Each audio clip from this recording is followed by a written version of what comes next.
All right, good evening and welcome everyone. This is playoffs here in Nexus Division, my home division. And tonight we've got the matchup between number 3 seed and number 6 seed, being Minion Miners and gillyShark. This is a really exciting matchup. It's been a extremely close division throughout the season. It started off a little bit rough for some teams, but gillyShark especially has made some splashes in the last few weeks of the season, while Minion Miners have been strong consistently throughout. Minion Miners actually one of the first teams, in fact, I think they were my first cast in NGS was a Minion Miners game. And both gillyShark and Minion Miners, great friends of our team, so really looking forward to this one and seeing how it goes. Right now we're just waiting on the 5th for one of these teams, so let's go ahead and look over the standings and the bracket for playoffs. So as of right now, these are the standings. It's a little bit weird because we've got a three-way tie between 6th, 7th, and 8th. If you shake it out with the tiebreaker rules, it's actually gillyShark in 6th, then Gen M in 7th, and Phoenix Rising Ruby in 8th place. And so as you can see there, Minion Miners is currently in 3rd place. They have a 7-4 overall score with their matches, with a 14-8 map score, and gillyShark is sitting at 6-5 with a 12-12 map score. They faced off really early in the season in round 2, where Minion Miners were able to get a 2-0 then. But like I said, things can change, and things have changed for the luck of some of these teams as the season has continued. So it's anyone's game, honestly. If I had to pick a favorite, I don't think I'd be able to.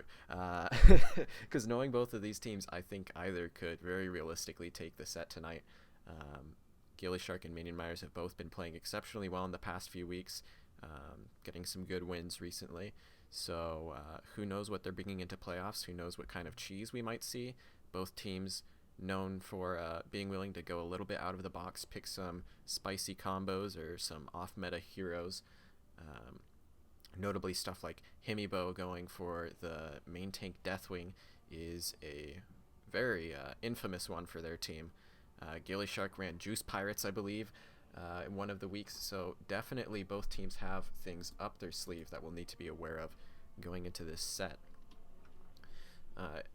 We can go ahead and look over the maps for the moment while we're getting ready to jump in. So to start off, since it is playoffs, there is no coin flip. The team with the higher seed does get to choose if they want to have map pick or first pick.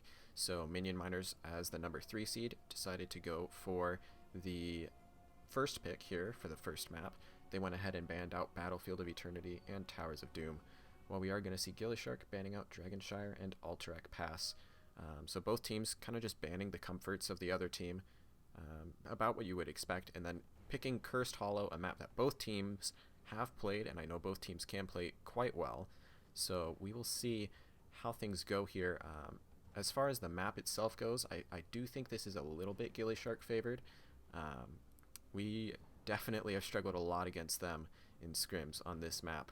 They're very good at holding in and making the really good late game plays between the bosses and all of that, so keep your eyes out for that. But honestly, once again, both teams could come away with the win here, so it'll be very exciting to see. Alright, I'll go ahead and pull up the bracket here. As you can look at playoffs, so this is what the bracket is looking like. Minion Miners versus gillyShark, we're here in the very bottom of the bracket. The winner of this one will be going against the winner of Caffeinated Knights versus Gen M. Caffeinated Knights had a really dominant season, had to bring in a few subs for the last few games of the season, and ended up slipping out of the number 1 position as a result. But I would definitely expect them to be able to be one of the top contenders, if not the top contender, for the entire division. So keep an eye out for them. It's going to be a tough matchup for whoever comes out of that, Caffeinated Knights or Gen M. Gen M, another team that when they've got their main roster together and they're on, they are a terrifying team. Beat us in the very first week of the season, or second week, I think, actually. But yeah, it's two really strong teams there looking to match up against the winner of this set here. And on the other half of the division, we're looking at Beef Boys versus Running Wild. Two teams that were kind of hit and miss, sitting around the middle of the division, but both looking pretty strong towards the end of the season. Again, like, so many of these teams that looked like they were struggling early on in the season really took off towards the end of the season and started taking maps and even games off of some of the top teams. And then up at the top, we've got Phoenix Rising Ruby versus my team, Phoenix Rising Xanthite. So getting the org matchup out in the first round.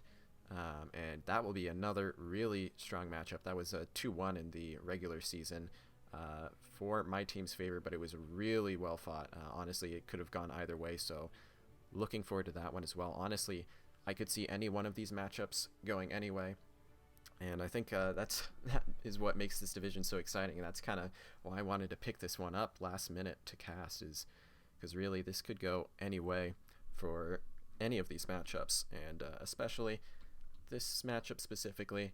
Two really great teams, good friends of ours, so looking forward to seeing how this ends up going, as unfortunately we are still going to be waiting for a little bit for one of the players here, but there's no rush. Both teams content with waiting for a little bit, probably planning out some strategies. We'll see what kind of stuff comes out in the early rounds here, in the first map here on Cursed Hollow. Just go ahead and pull this up again. So whenever you look at Cursed Hollow, normally there's three main things that you're looking at. The first is globals. It's a very big map, so globals are a high priority, especially right now. All three of the main globals, Falstad, Brightwing, and Dahaka, that you normally would consider when you think of globals, all three of those are really strong in the meta right now. So watch for those heroes, of course, but there's also heroes like Abathur, even offlane ETC, which see play on this map and can be really strong in their own right. The second thing that you see prioritized often is camp taking ability.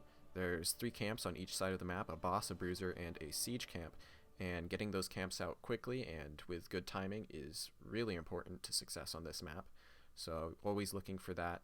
You've got heroes like Greymane or Hogger or Sonya from the offlane position are traditionally really maybe at least have some increased priority on this map because of that, and how good they are at taking camps like the bruisers in the early game. And then lastly, you're looking at boss control as the final, like, really big important part of a composition, because of the fact that there are 2 bosses on this map. Being able to control the bosses when you're fighting the other team, or when you're defending a boss even, is really essential, and so many games get flipped on their head over a boss pit on this map, so that is always something you need to watch for. That's where heroes like Himibo's main tank Deathwing, or heroes like Mei, can come in really handy and be really, really strong on the map where they might not be strong in the laning phase or objective phase. And then on top of those, you've of course also got to meet your default needs. You've got to have kill priority, you've got to have CC pressure, you've got to have wave clear, all of those things. So just keeping an eye out for all of that, and we should be able to hopefully jump in here momentarily as we've got our last player in the lobby. Playoff hype is getting said. And it looks like we're about ready to jump into the map. Everyone's typing that they're going to start it. We've yet to start. Any moment now. Gotta love the lag. There we go. Jumping right into Cursed Hollow. Or Cursed Hollow, as the Raven Lord says. Some old English. Alright, so as I said, first pick gonna be over to Minion Miners. They are the higher seed here, the number 3 seed in the division, against number 6 seed gillyShark. So they decided to go for first pick. gillyShark chose the map. So we'll see what Minion Miners prioritize, what they try to get with that first pick position. Immediately gonna see a ban out onto Samuro. That is a respect ban, of course, against Stark. Well known to be a Samuro player. And so you can expect to see that banned in almost any game that Stark is playing in, especially in playoffs where it's going to matter the most. And there's the global priority. As I said, heroes like Falstad, which Murderin, I believe, does play a good bit. Or not Murderin. Wezgra, I believe. I know the Minion Miners have a Falstead player. Don't flame me. It's been a while.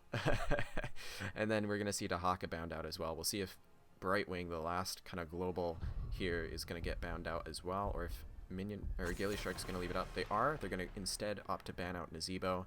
He's got really good single target damage, good for taking the boss, good for just hitting one person and taking half of their health bar, and it's something that Minion Miners have been able to use very effectively so far in the season. So, smart ban there. We're going to see Sylvanas, first pick, good for camp pushing, good for pushing in general, pretty decent wave clear, decent camp clear as well. She's really just a great all-arounder, and gives you a lot of ability to capitalize on kills and team fights that go well, where you might not be able to otherwise. And we're going to see a pretty similar pick here in Greymane, as well as a Tyrael. Could be threatening Juice Pirates here. But yeah, Greymane, of course, really good single target damage on structures or heroes, really good at taking camps, and Tyrael, a really strong enabling tank. I even normally consider him more of a second support, providing lots of buffs and shielding, and then sanctification at level 20 to just keep your team safe.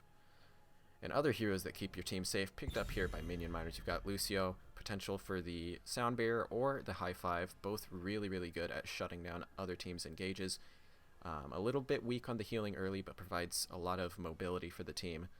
And then Blaze also coming in, has the jet propulsion. That's a Blaze main tank is something that Minion Miners do like to play. Jet propulsion a bit unreliable, but can be one of the most impactful basic abilities in the game, in my opinion.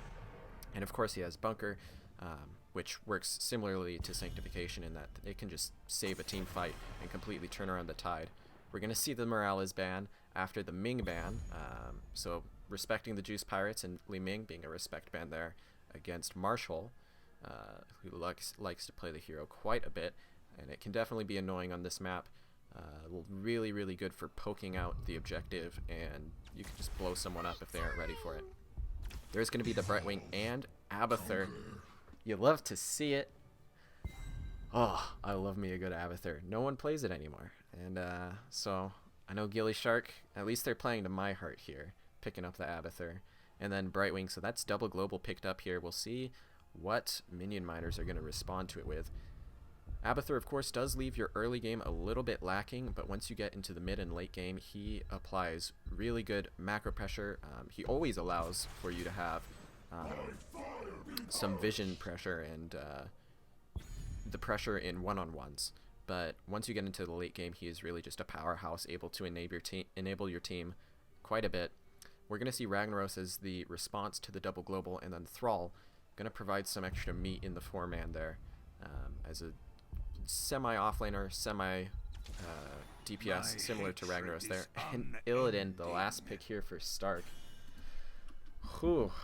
Spicy drafts, spicy drafts. Will Minion Miners have enough to handle the super buffed Illidan here? We will see. Let's see here. Let me start a prediction up. We can see what you all think. Or I'll go for a poll, rather. Who wins in the first map here? Minion Miners or gillyShark? Whew. That is a spicy, spicy first game draft. I'm trying to think of the last time I saw Illidan picked in a game here in NGS. It's been a while. It's been a while. But I'm always happy for some Illidan to come out. Always happy to see that. Prepare yourself for battle. Alright, let's start off introducing our teams here. We've got on the left, Minion Miners, number 3 seed coming into playoffs. You've got Sir Mac of Cheese on the Sylvanas, Murderin on Thrall, Himibo on the Blaze, Wezgra on the Lucio, and Marshall, AFK in base on Ragnaros. And for gillyShark, number 6 seed, looking to make the upset here, Rise Robin on Tyrael, Chess Looter on Greymane, Stark on Illidan, Schumann on Abathur, and Kaimo Tripson on the Brightwing. We are going to see Battered Assault coming out for Illidan, so looking to team fight more rather than split push here. I like that against the Ragnaros. It can be a little bit hard to split push, even for an Illidan. That being said, Abathur will help him out quite a bit. And it looks like gillyShark looking to get a gank on the top lane here, or really just set up. They don't want to fight early because of that Abathur. They're not great in even number fights, or rather, in larger numbers fights, because Abathur doesn't provide a body quite yet, not until level 10. We're also going to see Party Mix here, good tool for allowing your team to split up a little bit and still receive that healing. Wezgra loves to... Ooh, okay. I'm glad I caught the back end of that already. First blood here, as you can see the power of the Abathur hat. Marshall on the Ragnaros, going to go down to the Illidan. So that's a really strong start here for gillyShark. It's going to let them get some tempo on the mercenaries already, as we see Chess Leader starting off the siege here. Sylvanas did have to come up here to respond to Stark on the Illidan. It's going to be hard with the Abathur hat to be able to handle that, but going to be able to at least kind of freeze the wave a little bit, as Illidan's also going to head off to some camps, it looks like. And now we're just seeing pretty much the standard early game. Teams just going through the rotations, catching the soak, doing some camps, all of your normal stuff. And we're not going to see too much happen. Both teams going for the siege first. I think just because of the fact that there's a global on the side of gillyShark, Minion Miners decided to do the siege first. Not what you would normally see when the first objective, as we can see on the minimap, is going to be on the opposite end of the map.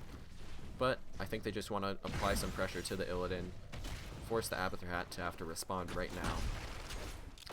And then the Bruiser camps, I believe, are finished off. Oh, okay, so Bruiser has not been done yet for Minion Miners. We'll see if they go to this after clearing.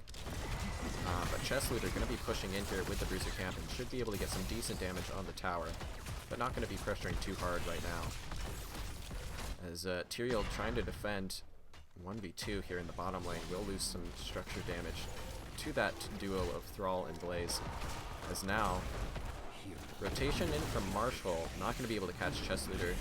Good poly there from Kaimo Tripson, and all of gillyShark is going to be able to make it out. Minion Miners not quite able to get their Bruisers out. We'll see if they go for that now.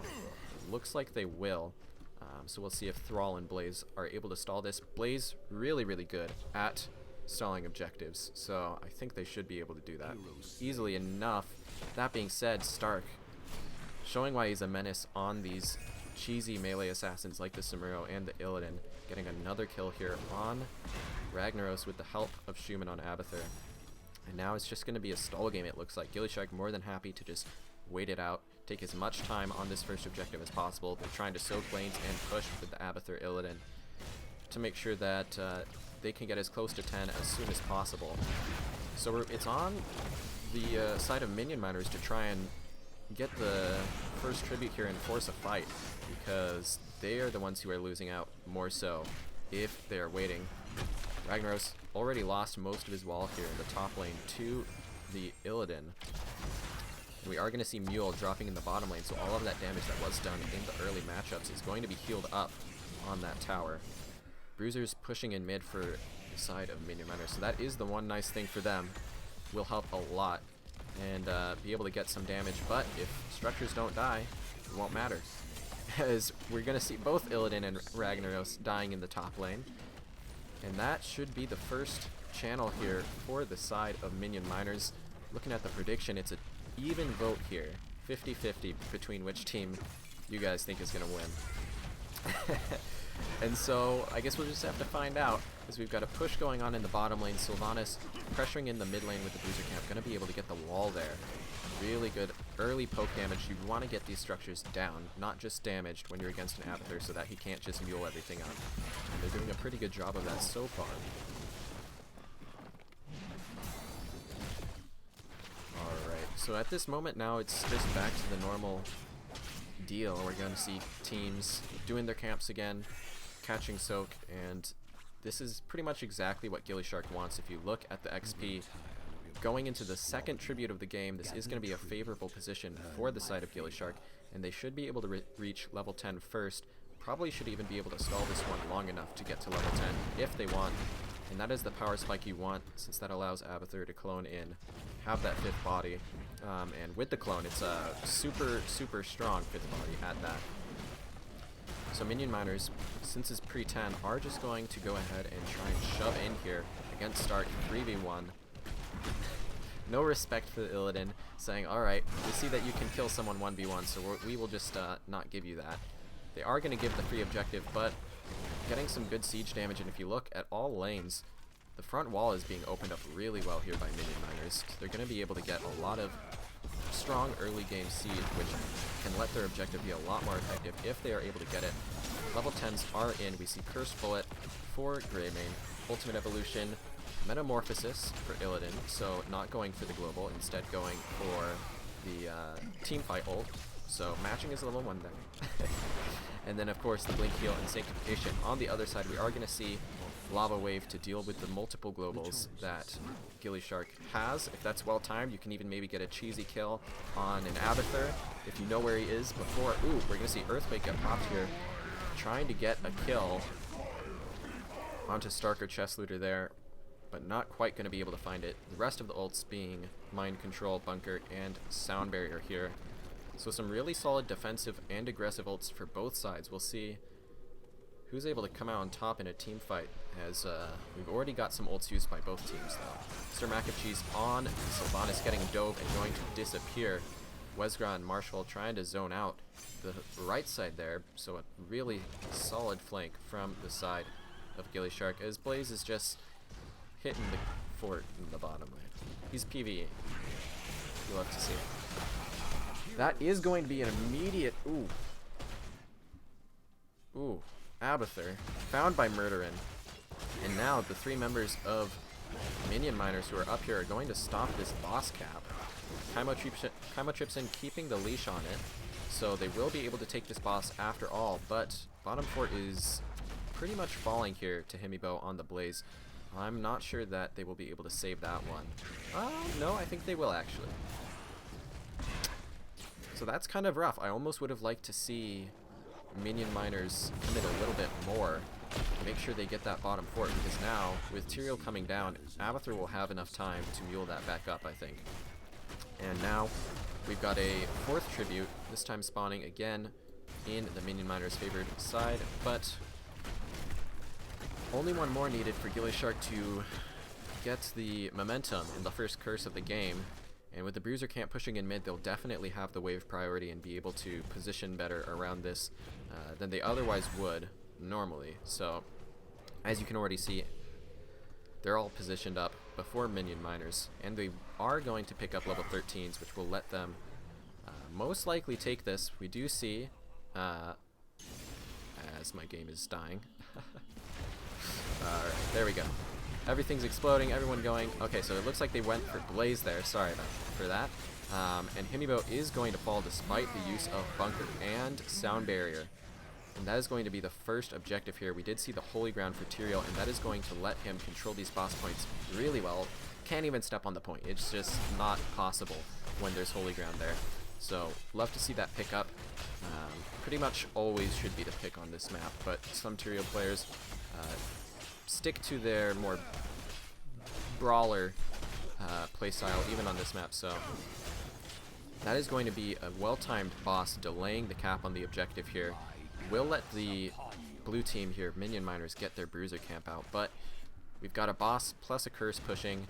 Abathur shoving in the top lane. Needs to be careful of Sylvanas. And is going to be able to walk away. Should be just fine. Lava Wave coming out mid will help deny some of the push, but with Illidan Greymane, I don't think there's any chance of this fort being saved, especially when we're considering that they're buffed by an Abathur and a Tyrael. That is a ridiculous amount of buff for those auto attack heroes, including the Swift Retribution here, giving huge movement speed and attack speed. Ragnaros going to use his trait to tank some of the boss down here, but I can't help but feel like the fort should potentially fall anyway. And with Illidan on the case here in the top lane, we could potentially see a triple fort here, or at least double fort I would expect, for gillyShark in this first objective. Looking really strong so far, and on course to get their 16s a level ahead of Minion Miners, who will barely save top fort. What is health on this? I have no idea on it. Won't show me, but it's low. It's low. Alright, we're going to see, at this point, a lot of momentum for gillyShark. And now is the point where Lava Wave is going to pay dividends. Going to be able to prevent Minion miners from losing the game off passive lane pressure, basically. And they'll be able to continue forcing fights. That being said, the late game of our red team here, gillyShark, is really terrifying, especially once level 20 comes with the Hive Mind for Abathur. That is going to be terrifying as Stark and Chess Leader can go for the flank here on Heavy Boat, who is able to get out just barely. Abathur gonna just chill in the top lane, pressure that out, pressuring mid with the hat, and bot lane being pressured by the rest of gillyShark. So you can see all three lanes being pressured. So even Ragnaros having to work a little bit overtime here as Stark going in on the Illidan, gonna dodge the mind control pretty easily. Get the Z from Kaimo trips in on the Brightwing, excellent cleanse. They're gonna keep Stark alive on that Illidan. And now he's just going ham with the hat. We've got Sanctification coming out really good to save Rise Robin on Material. Huge Metamorphosis from Stark, going to give him the health that he needs to get out. But Chess Leader on the Greymane is going to fall. Schumann cloning in as well, but not able to finish a kill. And that is exactly what Minion miners needed right now. They needed a fight to go well, because that is going to allow them to take back a little bit of the position on the map. And all of that pretty much down 16s. As they pick those up now, we are going to see Rejuvenescencia for Lucio, as opposed to the normal pick, which I do not remember, but which would give him more CDR. He's instead going for the larger burst healing here with the percent healing, as the Bruisers and Boss potentially going to come out for the side of gillyShark. Murderin in position to check it though. He's going to peek over, see the red team on it, and now it is looking like potentially another fight as Sylvanas going to start coming up. His Brightwing should be able to get the free cap here, but Boss might have to be leashed from the side of gillyShark. And it will be. So this is the advantage here from the globals. It's going to allow gillyShark to really just get that tribute for free. They were forced off of their boss, but honestly I think they're fine with not getting their boss right now. The map is passively working in their favor, and they're one objective closer. Once they get level 20s, they should be able to get one tribute for free, I imagine. So really, it's looking really good for gillyShark to be able to potentially get a second curse here. And so Minion Miner is going to be forcing here, going for the jet propulsion on the Rise Robin of Material, who will not be able to teleport out. We saw him throw his Q in earlier, and so that is another delayed or staggered kill. But in the meantime, Kaimo trips in, being the global, split pushing mid with Abathur pressuring out bot. Lava Wave will come in, but these are still lanes largely in favor of the red team. And it looks like Illidan and Greymane are well aware of that, going to push in. Really good response here to the blue team taking the boss, and it should pressure some backs here, but should allow them to clear the boss much more easily. You see both Stark and Chess Looter on this, and they will get this keep. Minion Miner's not coming back, so they're gonna have to come back for core, and they do. But honestly, we'll see. This is still very dangerous.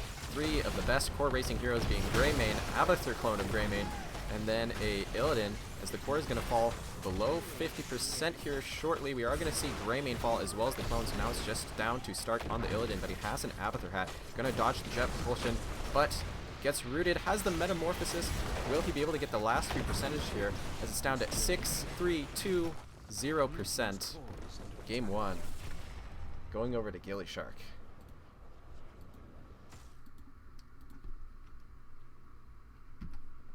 Hooey.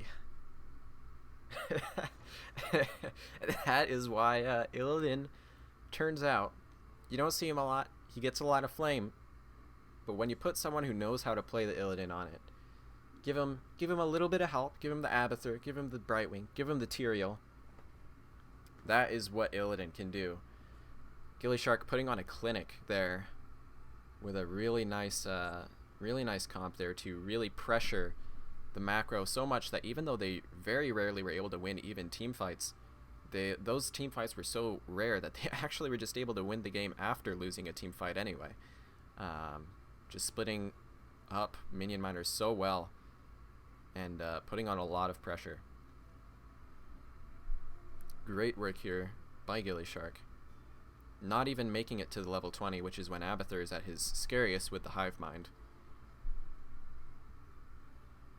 So we will see here. I'm wondering, what are we going to see from minion miners? Sky Temple, I believe, is still up, and that is a map that we have seen gillyShark go to and win on. So I would be interested to see if minion miners actually go for the map pick here to try and deny that.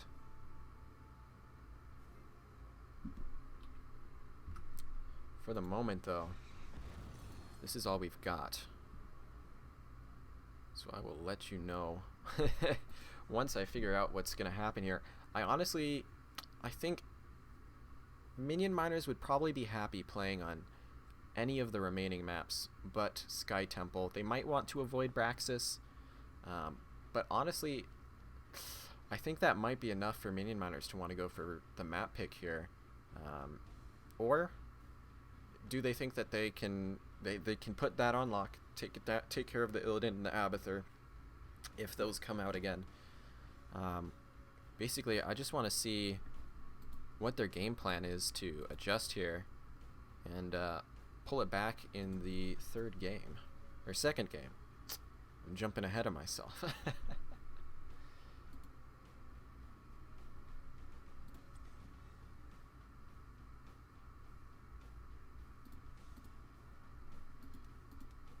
Alright, let me see if I can hear from one of the players. Where's Marshall?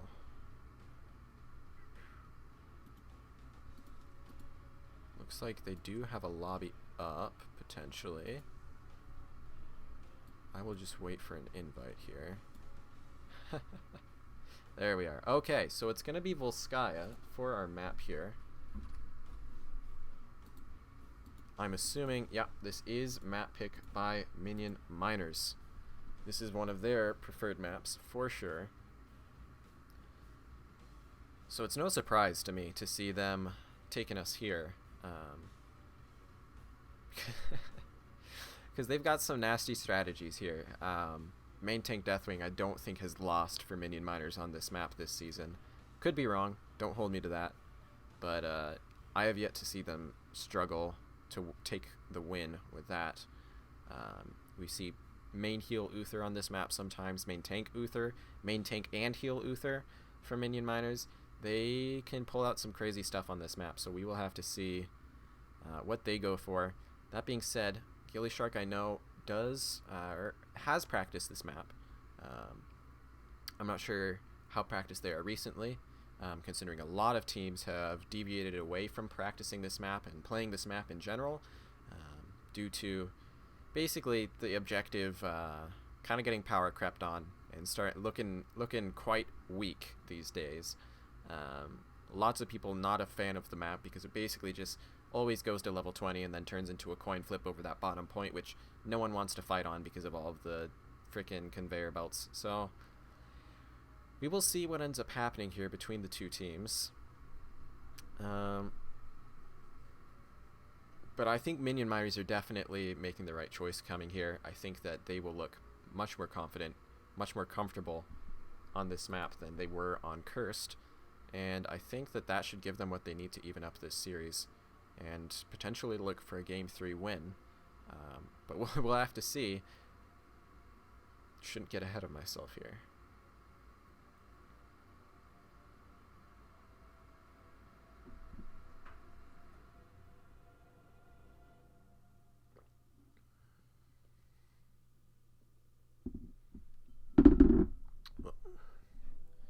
All right.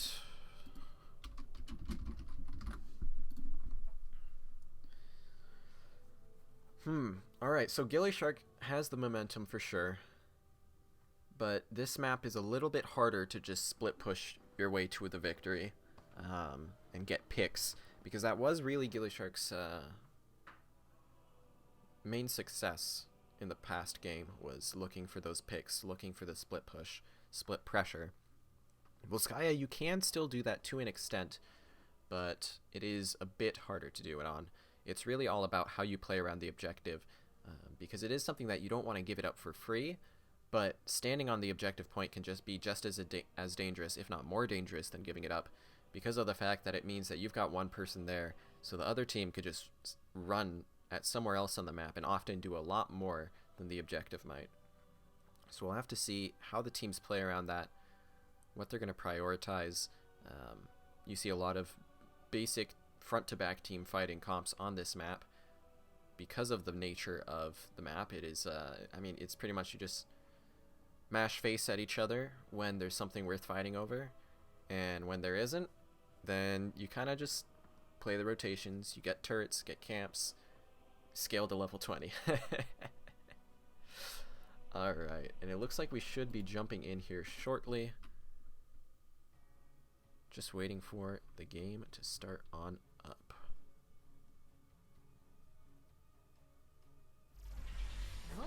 And there we go.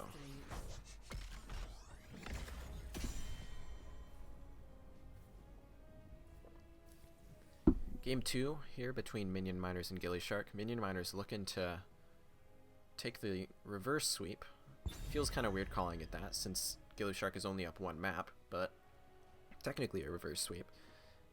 But as coming in as the favorite team, I would expect them to at least try and make sure that they win this one. We are going to see Deathwing banned as expected. Main tank Deathwing for Minion Miners works exceptionally well on this map. One of Himibo's most comfortable heroes for sure. And a Samuro ban. So showing the respect, saying, doesn't matter that this isn't quite as big a map. We're still not having it. No one wants to play against that, and also Gilly doesn't want to play against Nazeebo, which makes sense.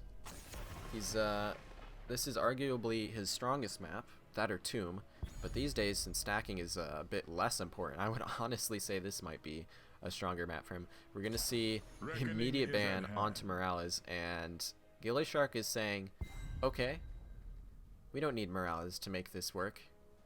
We don't have to juice pirates. We can just pick Tyrael and hyper buff our team and see what you're gonna do about it. And the answer is a similar start to last time. I shall do what I must. Okay, not quite so similar. We're gonna see Sylvanas picked, but then we're also gonna see Alex Straza, very spicy pick here. Wants to play front to back because she becomes much weaker as she's poked down. But if Wezgrel can play front to back on this Alex Straza and really control the space, she can be one of the most terrifying healers in the game, on maps like this and Infernal Shrines especially. Okay, gillyShark says, if it ain't broke, and picks Abathur Greymane. And there's the Illidan man, as expected. Okay, so gillyShark is gonna definitely have something else planned here. They knew that the Illidan was gonna get banned when they picked those two. They valued the Abathur and the Greymane more so than the Illidan pick, so they're gonna go for those. And now it's their choice to ban out something here that might work as well against what they have as their last pick. Gonna ban out Falstad, so maybe looking for a Dahaka here and another double global comp. That would be interesting to see. Globals can be pretty effective on this map still. I think they're pretty underrated actually, but you have to work hard to pull it off, especially Dahaka, since there aren't that many bushes on the map for you to utilize. And there it is, one of the Minion Miner specials, although something that I think all of the top 3 teams in this division have run and won with. We're gonna see Cho'Gall coming out, and that is another terrifying late game hero. But honestly, I think gillyShark already has pretty good tools to deal with it. Tyrael's Sanctification can deal with the CC lock that Cho'Gall gets at level 16. Greymane has the Cursed Bullet for the % damage. Brightwing Polly will reduce the armor and really help there. And Stark gets Zeratul, another melee assassin that he is terrifying on. Just put Stark on melee assassins and he'll carry. Don't worry. So that's a really, I think gillyShark is still sitting happy with what they've got. Well, let's see what Marshall is going to pull out for the last pick here. to make this work for Minion Miners and try to bring it to a game 3.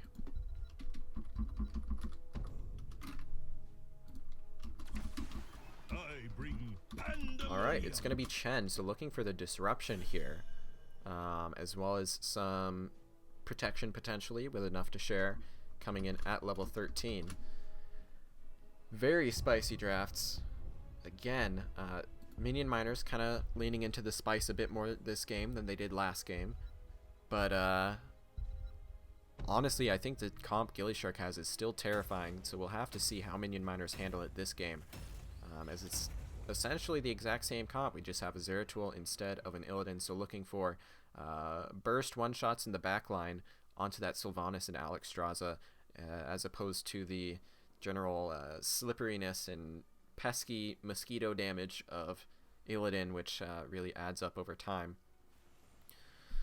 So let's go ahead and introduce our teams here as we load it in super fast. On the Cho'Gall, we've got Himmerin. On the Alexstrasza, we have Wezgra.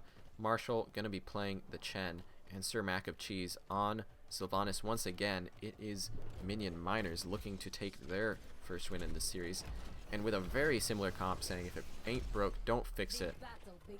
We have gillyShark with Rise Robin on the Tyrael, Chess Looter on Greymane, Kaimo Tripson on Brightwing, Schumann on Abathur, and Stark on Zeratul. Bad luck, have a bad time has been called. I don't know, I feel like BM, maybe Minion Miners, they're feeling pretty good about their draft, maybe feeling better than I am, but we will see how it ends up working out for them. As again, as you might expect, gillyShark with the weaker early game by a lot this time. Pretty much none of their heroes, except for Brightwing and Greymane, are going to do anything in the early game.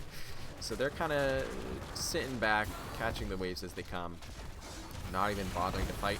And I like this realization from Minion Miners, as they just say, okay, and take a tower in mid lane. Wezgra going to get a little bit caught out, but we'll be able to move away just fine. Actually, just coming up aggressive to help out Cho'Gall here, played by Himibo and Murderin. You actually see Locust at 1 for Abathur. I'm fairly certain that wasn't the talent picked last game, but I could be wrong. Shame on me if I missed that, because that is definitely not what you would expect. But looking basically for split pressure, and I don't necessarily hate it here, since the objective can be so long. Getting this pressure with those extra health creeps can add up over time. Early turret picked up here by gillyShark. Like to see that, because it means that there's no invade potential for the side of Minion Miners, who are going to be grabbing their own a little bit later. This will mean that gillyShark will have theirs up again basically when the objective is spawning, while Minion Miners won't. So that'll be interesting to see what goes on around that. As for the moment, gillyShark are kind of just trying to hold the waves and scale up a little bit, while we see the side of Minion Miners really putting on some pressure with the Cho'Gall, just trying to be as aggressive in these lanes as they can, but with the fewer bodies on the map as a result of the Cho'Gall, they do have to keep the rotations up and won't be able to get quite as much siege pressure here as we are seeing.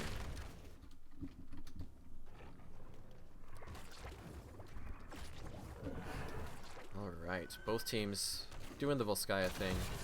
Not the most exciting map, unfortunately. You get some exciting team fights, but you gotta wait a little bit in between, and so for the moment we're just seeing these teams kind of just whacking each other, walking away, soaking the minions, doing their thing. Stark actually having a bit of a hard time here against the Chen. Chen is really strong in this matchup here, able to just drink away the pain and make life hard for Stark, even though Stark, I think, has the better wave clear. What? Wait, hold on. Ooh.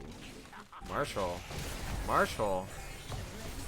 And that is the power of the double global there with Abathur and with Brightwing. Both of them coming in at the same time, and what looks like a 50-50 trade, suddenly, with a polymorph, with a hat, that's enough damage to take out the Chen. And now some pressure being put on the bottom lane here, while Cho'Gall is clearing out the top, trying to put on some pressure of their own, while Sylvanas does the camp. Gonna let gillyShark get the early siege here, or the early channel here on the objective, but once again, Mule comes in and will be healing up the fort towers as Cho'Gall's trying to take them down, so Cho'Gall needs to make sure that they're finishing everything off, not letting anything get healed up. Good bomb there, gonna take out the Mule. But so far, things are looking pretty good for gillyShark. Looking at the XP, they've been able to get almost 1,000 ahead on the minions. That being said, minion XP is one thing, but forts are another thing, and with a free objective and a push in the bottom lane here, looks like gillyShark is set up to get the first fort of the game, forcing out the Dragon Queen. And I'm actually wrong, because we had Sylvanas and Cho'Gall pushing top the entire time while I was looking at talents. So that is going to be the first fort actually for minion miners, but basically it's an even trade since we see the bottom fort falling as well. And objective, not really doing anything. They don't even put more than just Tyrael in it. They say this objective isn't worth as much as our heroes out of it. And I can't really disagree there. Stark going to get the hat and finish off this fort, while Cho'Gall looking to shove even the top keep wall here a little bit. Apologies again for any stuttering in the stream. Unfortunately, during the winter, internet starts to fail me a little bit, but should be strong enough to make it through the rest of this. And we're going to see continued poke damage onto buildings, continued turret camps, all of the usual. Continued stuttering. Hopefully will clean itself up here in a moment. There we go. Looks like we're recovering. Sorry once again. That will hopefully not be too difficult. Oh, okay. So this is something that I was not quite expecting. We're seeing Void Prison as opposed to the Might of the Nerzim, which you might expect with this one-shot build. So instead looking for some kind of wombo, or in fact, maybe more likely, Void Prisoning the Cho'Gall as a kind of cocoon so that they can dive the backline without giving a good target there to help out the blue team here. I like the option for Alex Strasser going for Cleansing Flame so that she can jump out of fights when she's dove by the side of gillyShark, since they don't really have CC other than the polymorph to stop her. Otherwise, everything about what you would expect. We're going to see Keg for the Chen, Twisting Nether for Gall, Hammer of Twilight for Cho, and Mind Control for Sylvanas, as Cho'Gall taking out the fountain in the middle lane. Getting little victories like this is going to be really helpful for minion miners as they're scaling towards that level 16, but with the Cursed Bullet, nice shove going to come out, get Cho'Gall out. Cleansing Flame being used as well, just to top him off. But with with that ult used, we're gonna see gillyShark going straight onto this support camp. They will be able to get that for sure. That's something that's really nice about Bullet. It applies a lot of pressure, but it's a very low cooldown, so it's always advantageous when you can trade out an ultimate for that. And Cho'Gall just doing his best to manage the waves here. Oh, Marshall says, okay, I've seen this one. No thank you. And he's going to keg his way right on out. Short cooldown, only 50 seconds. We'll have that back up again whenever he needs it. But once again, really good pressure by the Brightwing and the Abathur, turning the fight in Zeratul favor while he's a little bit weaker, and he is scaling for sure. He'll get 13 here very shortly. And as soon as he gets 16, he's going to be a menace for anything on the side of minion miners. You can see already the pressure that Stark is putting onto Marshall here, even without the Abathur hat. That being said, the entire team of minion miners is coming, and so Stark is going to have to pull off some fancy maneuvers here, but we'll be able to get out, it looks like. Really slippery team as well for the side of gillyShark, which you really like to see when you're running this kind of... oh. What is Stark doing? Maybe looking for something on the back here. It's what you like to see with an Abathur comp like this, where you're trying to just apply pressure across the map. You want all your heroes to be able to be slippery and get out when the other team tries to knock you out. Ooh, Stark gonna take the wormhole, will be just fine. And we saw the mid fort basically falling. In fact, Clone just gonna come out to get the fort. Not a bad use of Clone. Honestly, that is worth it. Finishing the fort means that it's gone. It means you're getting passive XP, passive wave pressure, and you aren't gonna have that being a thorn in your side for the next 15 minutes of the game, which it's full sky. It might go that long, but gillyShark definitely has no plans of letting it go that long. We're gonna see Brightwing coming in, turret being dropped just so that they can push in this bottom lane while they know that one is on the objective here. Cho'Gall does have their 13 bounce here, which will help them a lot, really increase their damage, but the entire team of gillyShark pushing in bottom here. Ooh, really nice mind control onto Rise Robin, gonna force out the Sanctification, as well as Void Prison, kind of an overlap there. Marshall gonna be able to stagger through the pain, potentially really drop the turret. Does not get the turret down in time, and that is that's gonna be a keep dropping here on the map on the side of Minion Miners, getting taken out with a really nice pick there onto the Chen.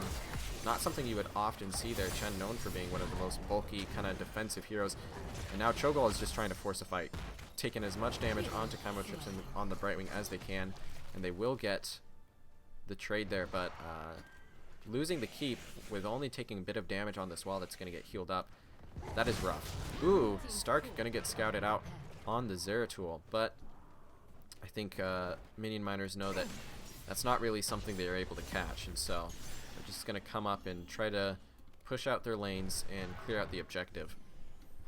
As Stark, again, just being toxic, pushing in the bottom lane. We do see full Locust build here for the Abathur. Very interesting. Also seeing, just notice, Wizened Duelist for Greymane, so confident in his ability to stay alive. Wants to just make sure that he's getting as much damage into the Cho'Gall as possible. And really? Alright, this is just plain old toxicity from the side of gillyShark. Abathur using a mine to get vision and burrow in and try and backdoor the keep. While the rest of his team is diving onto Marshall and Wezgra and already pushing in the bottom lane here. This is really just, this isn't fun to play against. Void Prison as well as Clone coming out. Clone actually running into the Void Prison, interestingly enough. We're going to see Sir Mac and Cheese being forced to run out. Schumann on the Clone, going to dive for the Sylvanas, but will not be able to finish it. But forces all of the members of Minion Miners back, so Tyrael in the objective will be able to do nothing, because the objective, I mean, it's not level 25 yet. The objective hasn't scaled.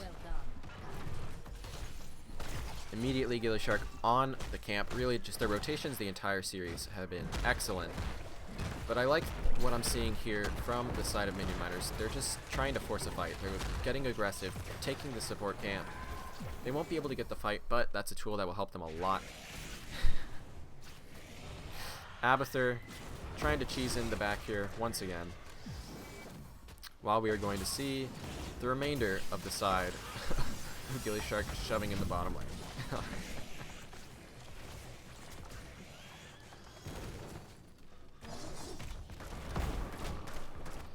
Alright, Abathur was able to get out again, of course, as we have some gillyShark pretending to have left, basically. Wanted to see if they could get something, not going to be able to, so they're going to back up here. They just want to wait out till 20, get as many, get as powerful as they can with their late game focused comp here. And really, it's all on Minion Miners now to try and make something happen. It's been a, you can see right here, 1 kill to 2 kills. It's a very, very low kill game. Not a lot of fighting happening, which is not at all what Cho'Gall wants. Cho'Gall needs to fight. That's where Cho'Gall shines the most, is in those team fights. So they need to try and make something happen here without letting gillyShark get the better of them on the macro.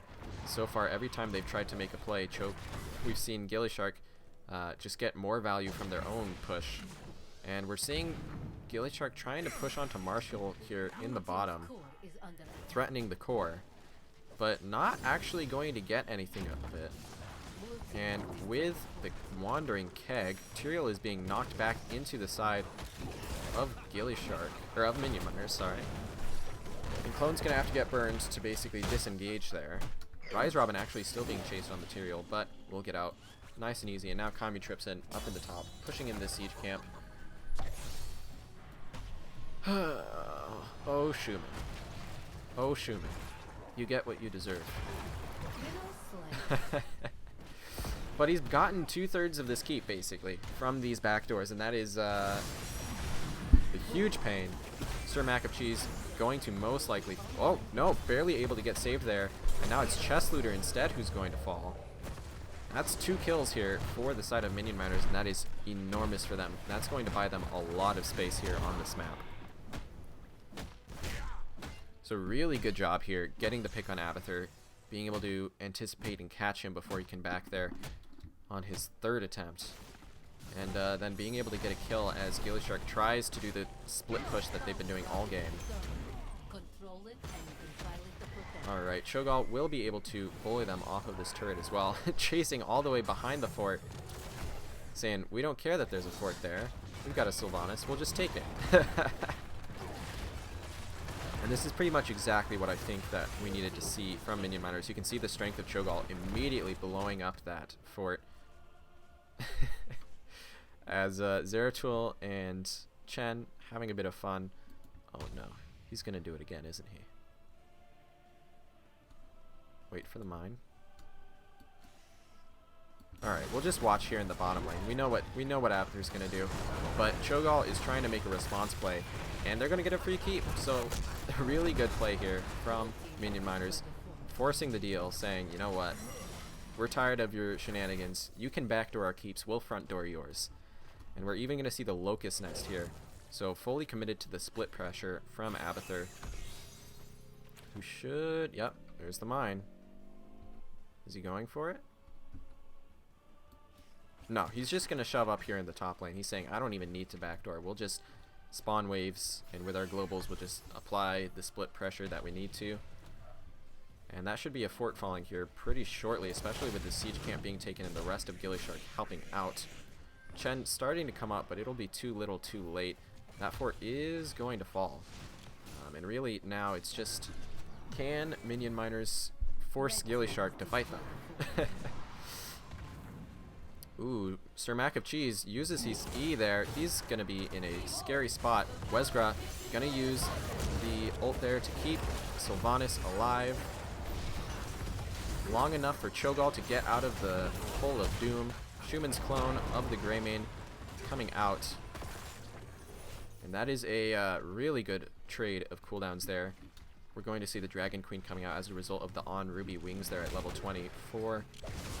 Alex Straza and Marshall now being pressured onto Chen. How's the Unstoppable there from his own level 20, getting shelled on though by the monkeys, the minions here, the locusts from Abathur, and now this keep is going to fall for sure. Mind control onto the Tyrael as the keg is coming out, but Marshall not in a great spot himself, and now Cho'Gall coming in, and this is looking a lot like last game. But will the core fall this time, or will Minion Miners be able to hold out? Mind control goes out onto the Greymane. That is huge. Stark falling very low on the Zeratul. Kaimo trips in, trying to blink, keep the members of his team alive. But that is going to be a team wipe here. Besides Abathur. Is Schumann going to try for it? He's hatting the minions, and that's going to be game. I don't see a way Abathur holds this. Cho'Gall on his own should be able to end. Doesn't even necessarily need to take the protector, and he's not going to. He's just running on over saying, alright, good try. You tried to beat us with the same comp twice, but not gonna happen. And that should be game number 2, going over to Minion Miners here. Might take a little bit, but Cho'Gall will definitely make his way through this core. Wait, okay. Abathur's trying. But his monkeys are dying. And Marshall's here to tell Schumann to shove off. And that's going to be game number 2 going over to Minion Miners. This is not a 2-0.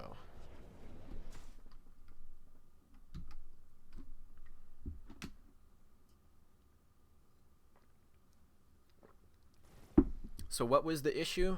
Maybe it was too many bodies.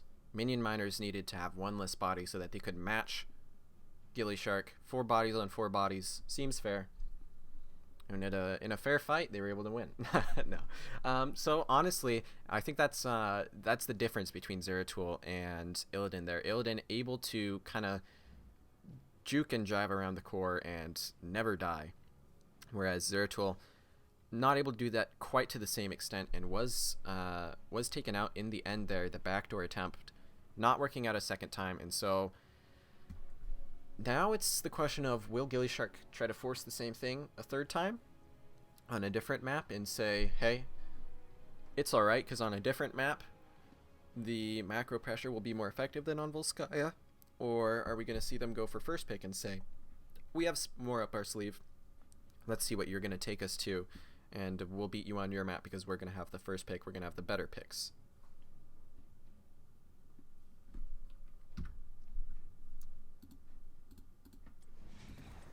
Alright. Just going to have to wait here to hear from the teams, see what we're going for.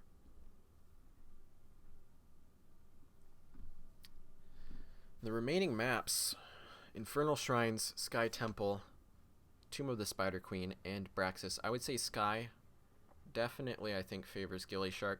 The rest of the maps, I'm not sure. I think any of them could go either way, but I almost think that we're going to see a third map pick priority here.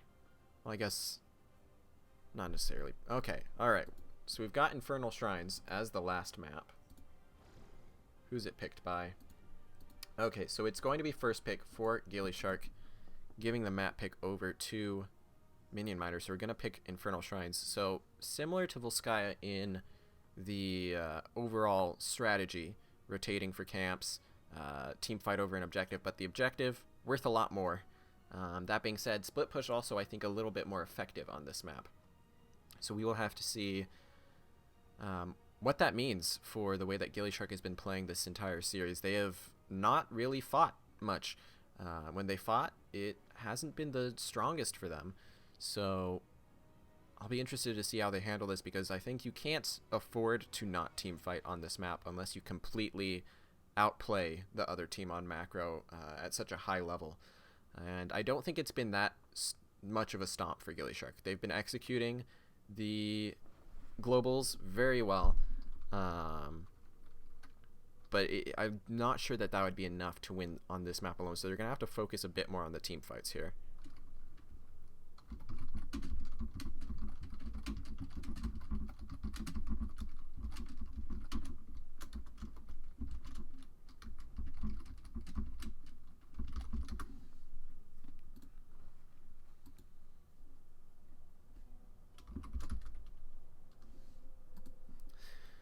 Alright, both teams into the lobby here. Just need some stuff rearranged.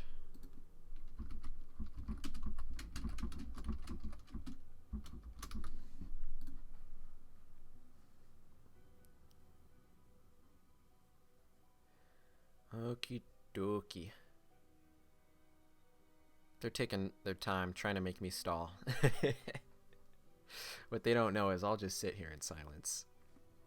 No, I mean, it's been really interesting seeing the dynamic between these two teams. One, like gillyShark, they've avoided fighting all series, and it's worked out for them really well so far. Honestly, they've been playing it very well, but Minion Miners have been able to understand when they need to force fights, and how they can try and force those fights. They've been able to catch gillyShark a few times when it mattered, and then their comps have been very strong. They have had really good push pressure. They just haven't been able to push quite as hard as gillyShark, and quite as effectively as gillyShark.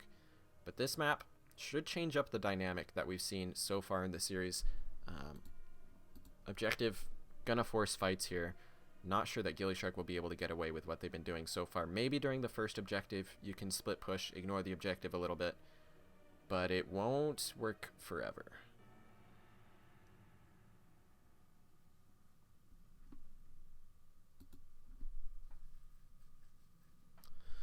Both teams taking time to strategize, think it out. And we still have to be afraid of Juice Pirates. Split push might not work, but hoo-wee.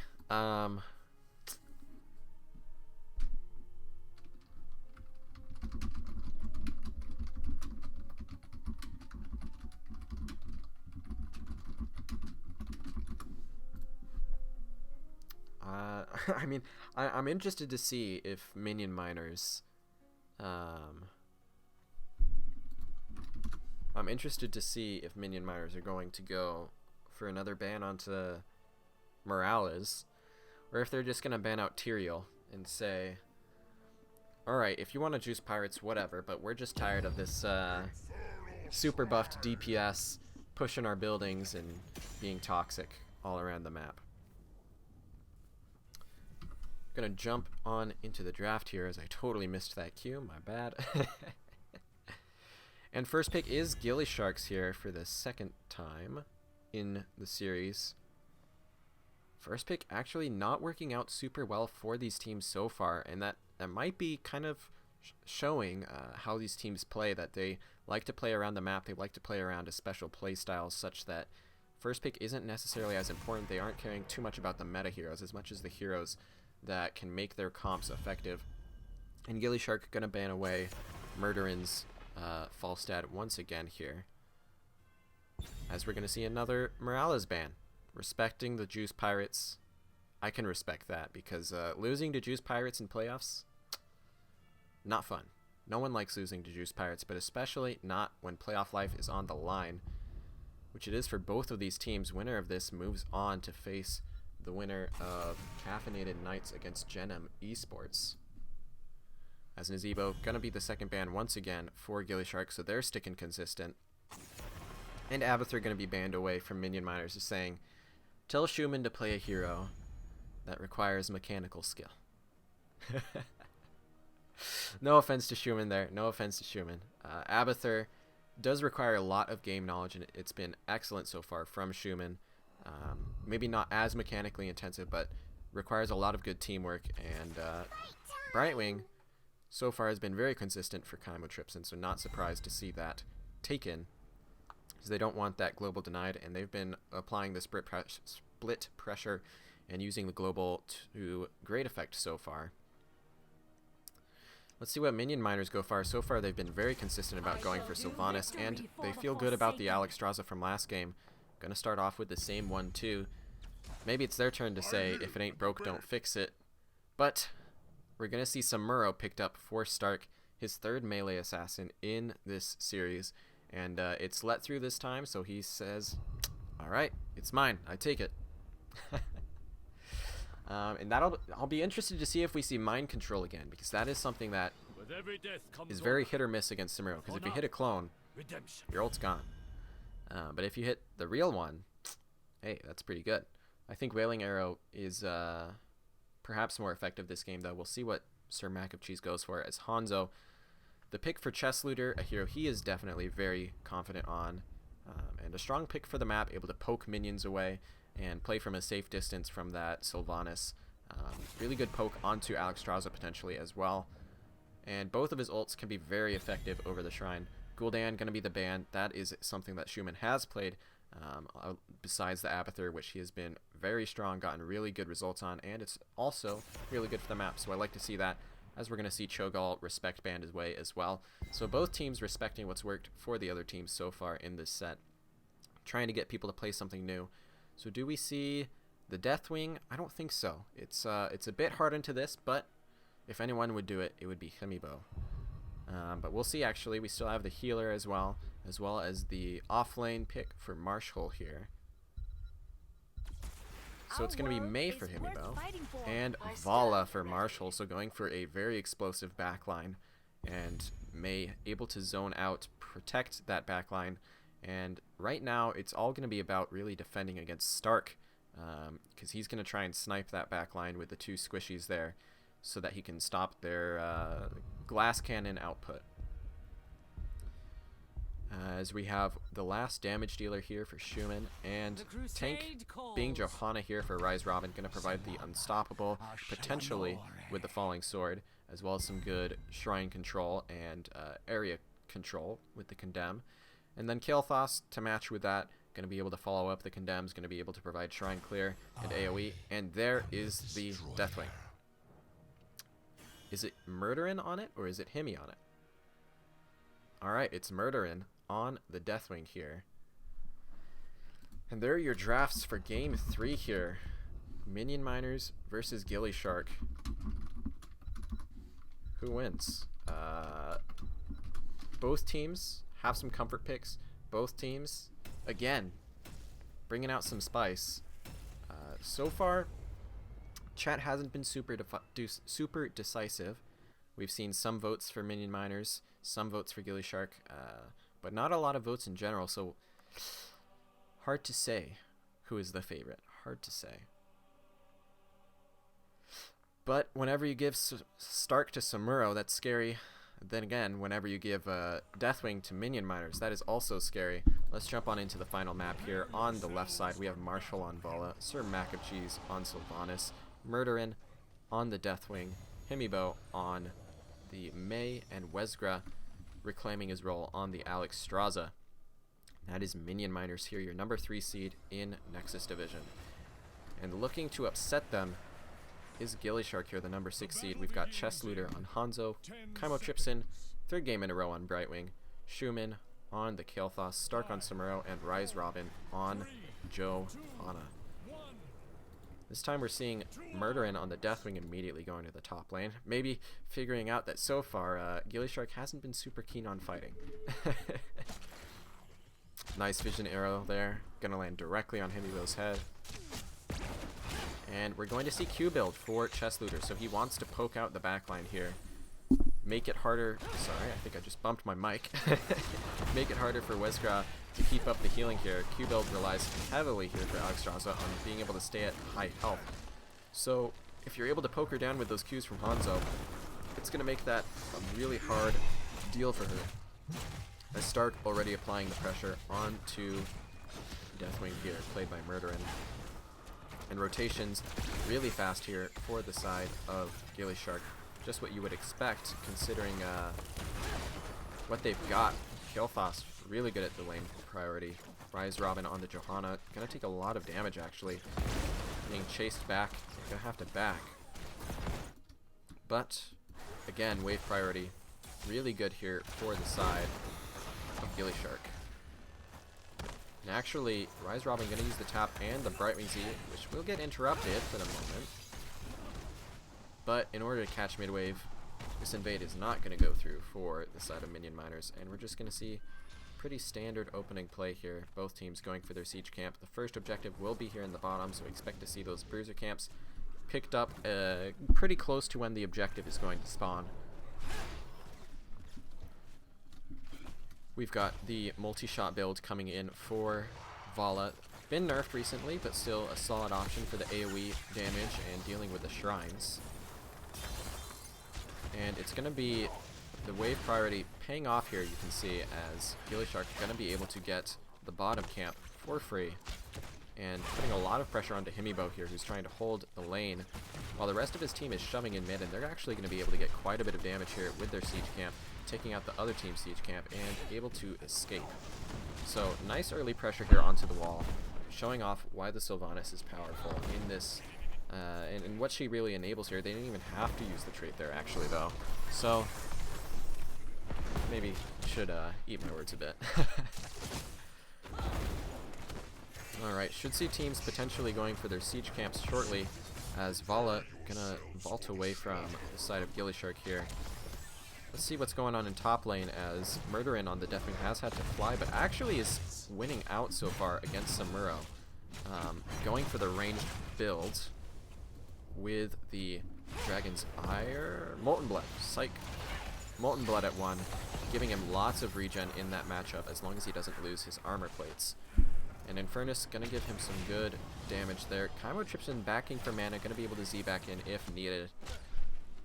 And actually, Minion Miners look pretty content to let gillyShark start the shrine, but they are going to come on here, not fall too far behind, while Deathwing and Samuro are just chilling in the top lane.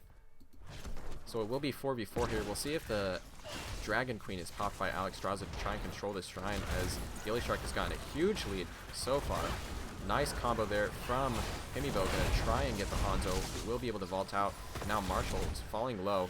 26 versus 12 here in favor of gillyShark, but with Rezgar popping the Dragon Queen, this should equalize very quickly, and it might even be a shrine here for the side of Minion Miners if gillyShark doesn't get on in time. We're going to see Stark on the Samuro jumping into the backline. That's what we expect him to do. Huge Flame Breath, though, from Murderin. Going to do a lot of damage. Marshall falling low on the ball as Rezgar also very low. The entire side of Minion Miners an inch away from death, but no one dies on either side. And it will be an Arcane Punisher for the blue team.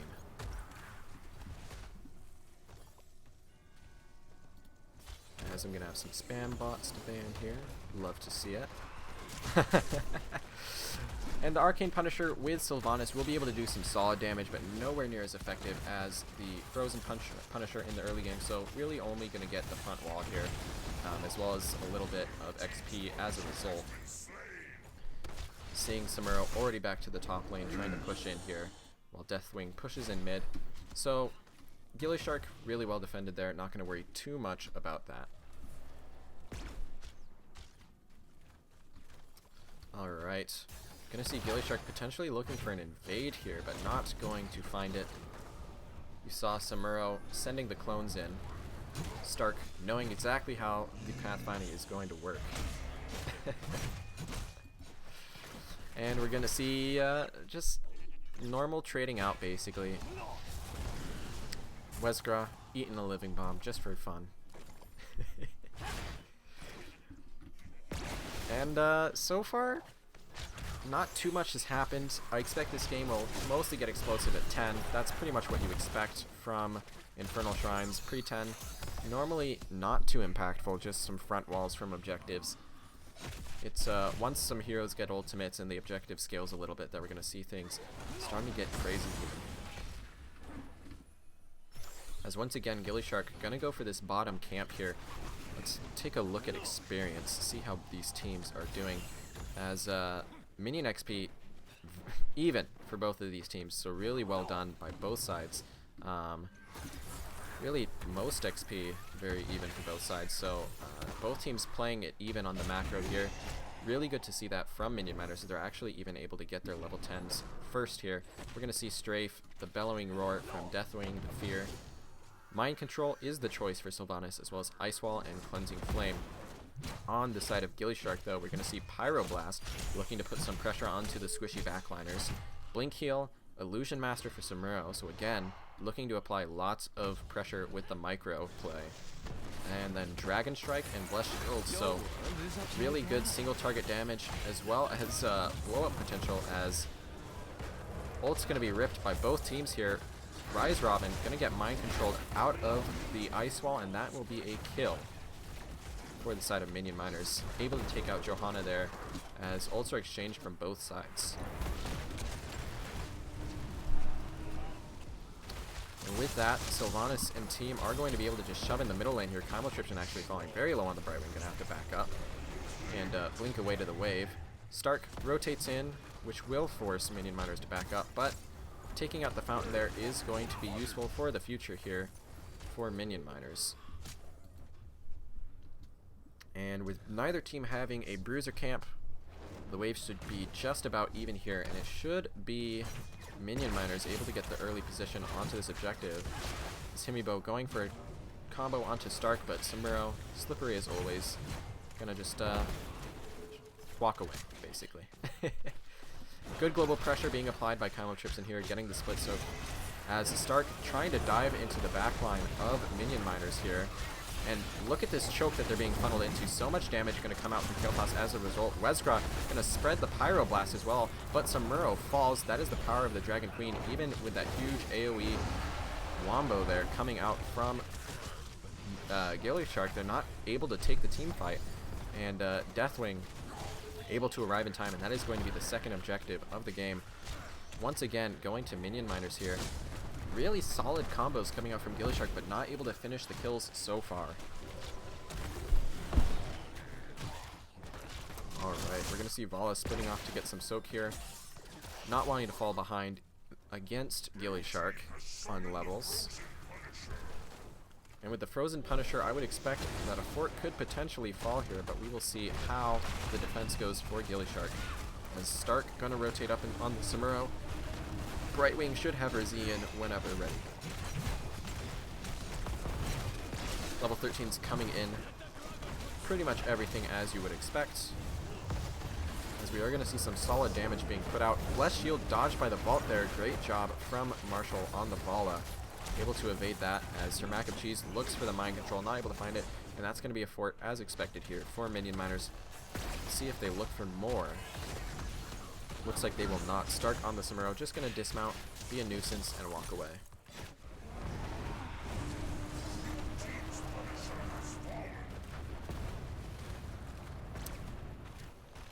Marshall getting a little bit of stacks off of the Samuro clones, but it looks like gillyShark wants to fight, potentially. Hanzo just backed, though, so not going to be able to save the fort quite. Just kind of a faux maneuver there, trying to look scary, see if they can save the fort. Not able to, but at this moment, they're able to get their 13s. I don't think they can be too upset here, and with all of their ults coming back up, they're going to contest this camp. Johanna going to get the Z from Brightwing, has the Unstoppable to survive that. Huge Dragon Strike in the choke, going to hit multiple with the Blessed Shield, and Wesgra will fall here onto Alexstrasza. Marshall barely getting away, and we should see Himibo also falling on the Mei. No, able to get icing away, but will they be able to? Nope, they can't escape the Pyro. They don't give away. They don't give away Marshall on the Vala, but Deathwing will also fall to the Hanzo here, played by Chess Leader, and that is going to be 3 kills right back for the side of gillyShark, and a lot of momentum saved. But unfortunately, this is kind of the struggle here, is if you look at their comp, they pretty much rely on the objectives to push very effectively. Samuro has some good split push. Kael'thas and Hanzo, not awful push, but none of these heroes able to push as effectively as Sylvanas, as Vala, as far as just their overall damage output.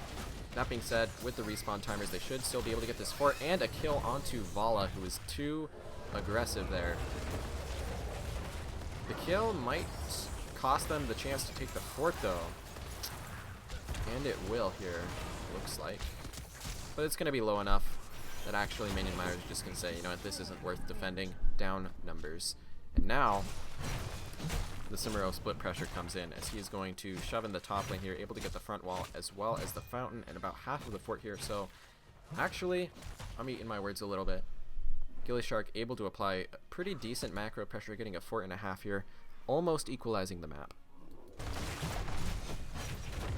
And also worth noting, from those kills, as well as the extra soak they've been able to get since them, it is going to be about a half-level lead here for the side of gillyShark. Won't amount into anything, since 16s will be in time for the objective. And that's some big talents for both sides here. We've got Piercing, of course, huge for Hanzo. We're also going to see for Deathwing here shortly, I imagine, the conflagration, as we have this Mortar Shrine spawning. gillyShark wants to apply some pressure here, though, and try and get kills before the objective. They don't think that they can win the fight, and they're going to get the kill onto Murderin on the Deathwing, it looks like, as well as, oh, he lives on double digits. But they do for sure get the kill onto Sylvanas, and that is going to allow them to get this objective for free, avoiding the team fight against the Draconic Discipline and Conflagration. Both huge for the side of minion miners. And now it's potentially going to be a keep push here against them. Fort will fall, which will help out minion miners a little bit there, as we did see Mei push that out during the objective phase. And so it will be a 5v5 defense, so I'm not sure the keep will fall for sure, but definitely going to be some good pressure here for the side of gillyShark, and minion miners going to have to start thinking more carefully about how they're rotating. They're getting their backliners caught out by the Johanna, by Samuro, And that is setting up for those Dragon Strikes, which just annihilate the blue team so far. Mortar Punisher, one of the better ones in the late game. Those mortars don't necessarily siege the best, but if they hit a hero, they will do immense damage. So really, Mortar Punisher, you want to look and fight with it, basically. As we're going to see a nice ice wall onto multiple members. Not much going to come of it, potentially. And the Dragon Strike also just going to be used to peel, just in case there. And as I said, really, really good defense here for Minion Miners. Only going to lose the front wall and a little bit of health off of the keep. Samuro pushing in the mid as best he can, but not going to be able to get the full fort there. So a level lead is big for gillyShark, but that's about all that they're going to get from this objective. As well as actually with this double camp, quite a bit of damage on the mid lane. So solid overall, but I imagine they definitely wanted to get more there, as this should guarantee that both teams get to level 20. For the moment, we are seeing the members of Minion Miners rotating a lot more safely here, not wanting to get caught out. And it's going to be another bottom camp for the side of gillyShark.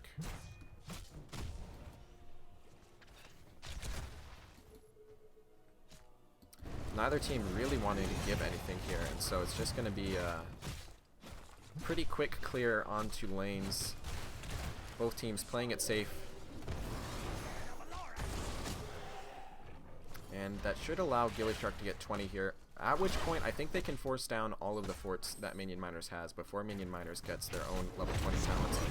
So we have to watch for that. You can see Stark on the Samuro as he is scaled, able to reduce the armor of Deathwing, and that makes it really hard for Deathwing to defend here. And we should see him fly in a moment to get his armor plates back.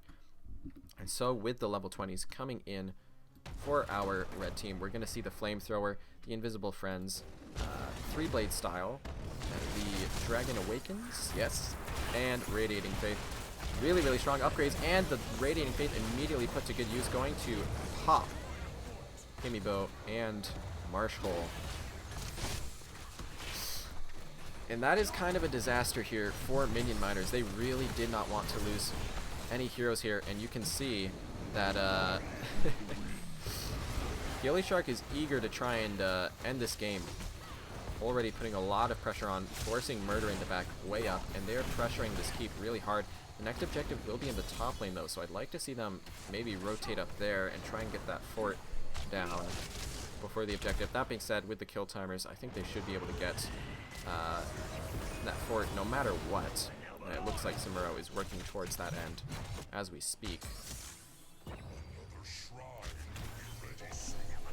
Whew. And now it's really all on Minion Miners. They just need to avoid these wombos with the Blessed Shield. They need to get to the team fights that they've been looking for. Ooh, there goes the Blessed Shield. Ripped once again. It's a short cooldown, so not too much of a big deal. Should be up in time for the objective.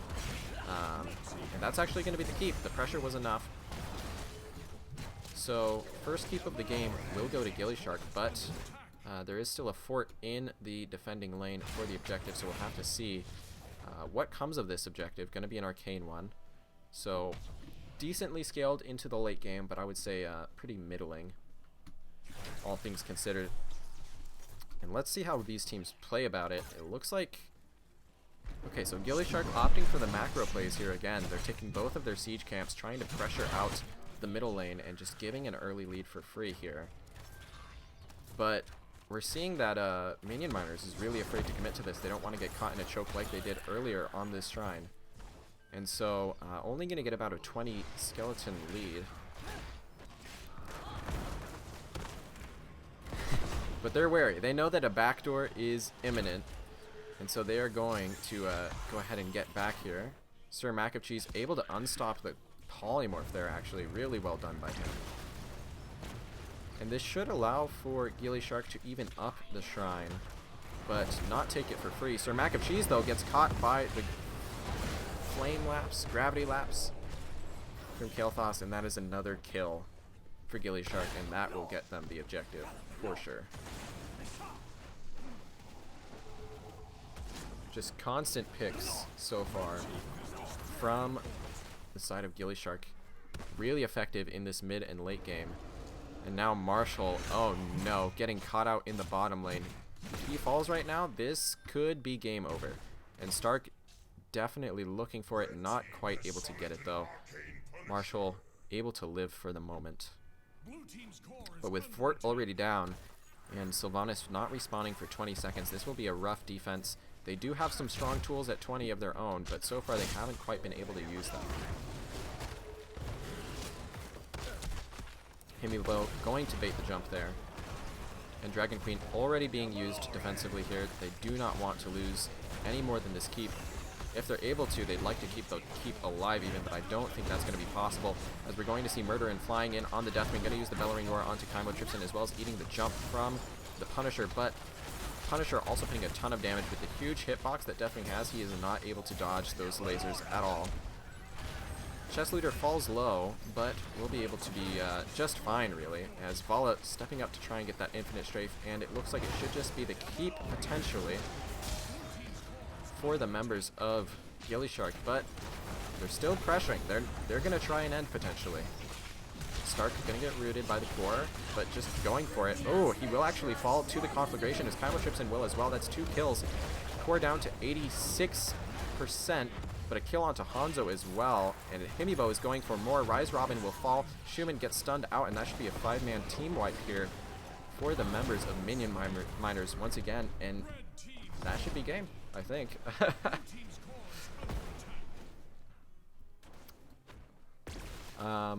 People in chat are asking, the massages are not free. You do have to pay for the massages. Alright, well, this is going to be the question. Can Minion Miners end here? They're going straight for the keep, using Sylvanas' trait to shut it down. They have about 20 seconds to take the keep and the core before some heroes respawn here. And I think they should be able to just about do that. But let's be careful here. There might be a second core wipe in this game yet.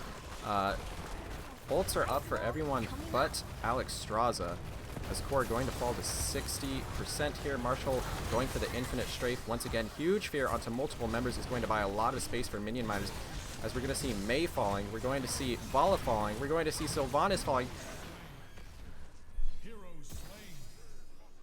What can I say? A second core wipe, and that will be game. The slow march is made to the core. Minion Miners will be upset here in a extremely close third map. gillyShark gonna take their toxic macro antics to the second match in this Nexus Division playoffs against the winner of Caffeinated Nights versus Gen M Esports. GG's and well played.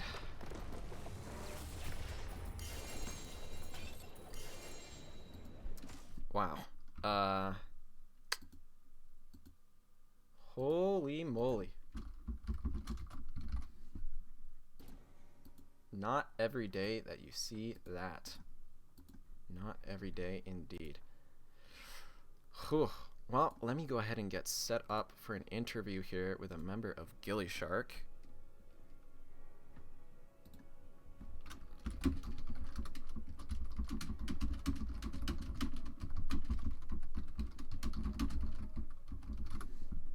All right. Whew. That was a series. I don't know what can be said other than that. Multiple backdoor attempts, but really well played from both sides, really.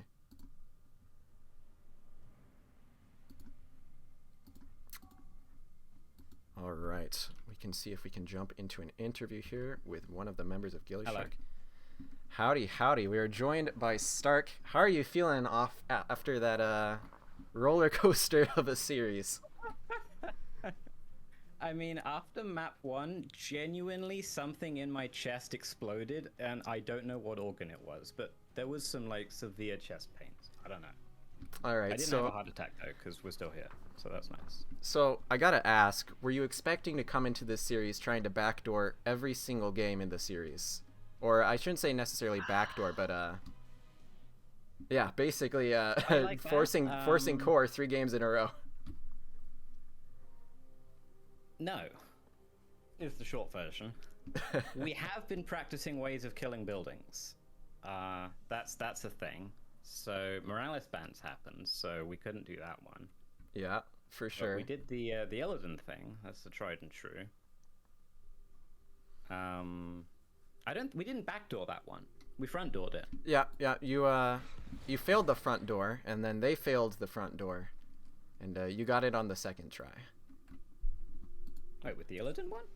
No. With the sorry, I thought we were talking about game 3. Here, we can go in chronological order. Come on. all right. So game 1, was that just the plan all along? Go for the Illidan, just split push. What was the thoughts, I guess, coming into the series in general against Minion miners here? Mostly the thoughts were, oh god, Ekeep's not going to be here. Okay, let's try and figure something out. So we did. All right. So we did everything that we practiced with the Ekeep, and we're like, okay, what can we do without him? So we decided the Illidan Abatha game 1, which was the plan. We have tried it with the Morales as well, which is extreme juice. Definitely. But they banned it, so we couldn't do that. But yeah, that was game 1. Was just, in my opinion, we drafted like an extremely like gold star, or was it gold star clash? What was the Chinese league? Chinese teams. We drafted a very Chinese comp. All right. Yeah. And we were just like, if you want a team fight, we're gonna dive forever, and if not, we're just gonna hit buildings. And we just kind of played around until the map opened up. All right, and Pretty then comfy curse game. yeah, and then looking at game 2, you went for the old approach of if it ain't broke, don't fix it. Yeah. Just kind of swapping in the Zeratul. So what do you think went wrong there? Game 2, I feel like, and I mean no disrespect to Minion miners, but I feel like that's a win for us if we fix like 1 or 2 things. The way we played the game was what we wanted to do. But I feel like there's a couple of tiny things here and there that if we change it, we should win. The thing that came to mind for me personally, I try not to like point fingers at other people because I'd rather point a finger at me. The thing that came to mind for me was either not picking Void Prison, so I do more damage to buildings, or on the last call, if we just wait, and because I said in comms, if we want to just like pretend to juice pirates them, we can, and just go for the core, sanct on the core, and I void prison them when they come out. That's the key last bit that we didn't do because I was too impatient and we went without void prison. So I think if we wait until I have void prison, then we're fine. Maybe. Definitely, it was a close attempt on that game for sure. So the void prison, there's obviously that for potentials for backdooring. Was there other thoughts about like using it for team fights? Because I was expecting. We didn't want a team fight. Okay, I was thinking you might have picked it to like basically use as a cocoon against Cho'Gall, so you could dive the backline. But I think I was surprised by it. So I think maybe we over-respected the Cho'Gall there. I don't know. I just know that a Cho'Gall team, they want a team fight or they want to push buildings. yeah. That's kind of it. But the weakness that I find when I play Cho'Gall is it feels very expensive to move Cho'Gall around the map to defend a team that's pushing you. So that's why we were just like, okay, let's just go somewhere else. Like they have crazy siege with Sylvanas and Cho'Gall. They're gonna kill buildings, and that's okay. We can do the same thing. Yeah, and I think it definitely worked out throughout the series. I think it kind of felt like the tale of two split pushers. You've got with the Sylvanas team and then the whatever Stark's playing team. The melee assassins here. Yeah. And so that was fun. And speaking of melee assassins, I have a request from chat. They just want me to ask you about Samuro. So tell me about Samuro. Step 1, he gets banned. Step 2, he gets banned. But when he doesn't, like game 3, we pick him. I just like him. I don't know. Like as soon as he came out, like I didn't like play like I'm a Warcraft noob. Like my first Warcraft game was Hearthstone. So I have like no vested interest in like I know Grubby was like cool in Warcraft 3. Like but like I don't really have a vested interest in the character, but like when he came out and it was whenever Gilly was streaming, she was like, I don't want to play this. Can you? So I was like, okay, sure. And I picked him up. And he was just fun. He doesn't make sense in any of the traditional Heroes of the Stormways. And I'm not talking about like the glitches. That's obviously its own thing. But like, all he does is auto attack and move. That's it. That's the whole hero. And it's just, how do you break the rules in that way? Well, and I just like how it rewards creative thinking. Yeah, absolutely. And it looked very scary up until you got rooted by the core, I will say. But that aside, I will say I don't think I played Samurai particularly well that game. The disadvantage of it being banned a lot of the time is you don't get to play it, which means it gets rusty. So I wouldn't say that was a top tier example of my Samurai, but it was acceptable. It did the job. All right. Yeah. Well, you guys pulled off the upset despite any roster issues or whatever. The floor is yours for any final closing remarks and shoutouts. Shout out to Gilly for helping us make the team. I think she just got back from Vegas winning extreme esports dollars for Wisdom, so that's cool. What else? Shout out to the team. Team did pretty good. That was Robin's second series win, so like that's a big step forward for Robin. Nice. Growing as a player, probably upgraded to like Jedi Knight from Padawan. Pretty cool. Yeah. Shout out to Chess for stepping up to captain this season, so Kaimo could like sleep. Shout out to Schumann for showing up in the middle of the season and saving our series, or like our whole season probably, because we were looking extremely shaky for the roster for a while. I've already shouted out Robin. Shout out to Kaimo for sleeping.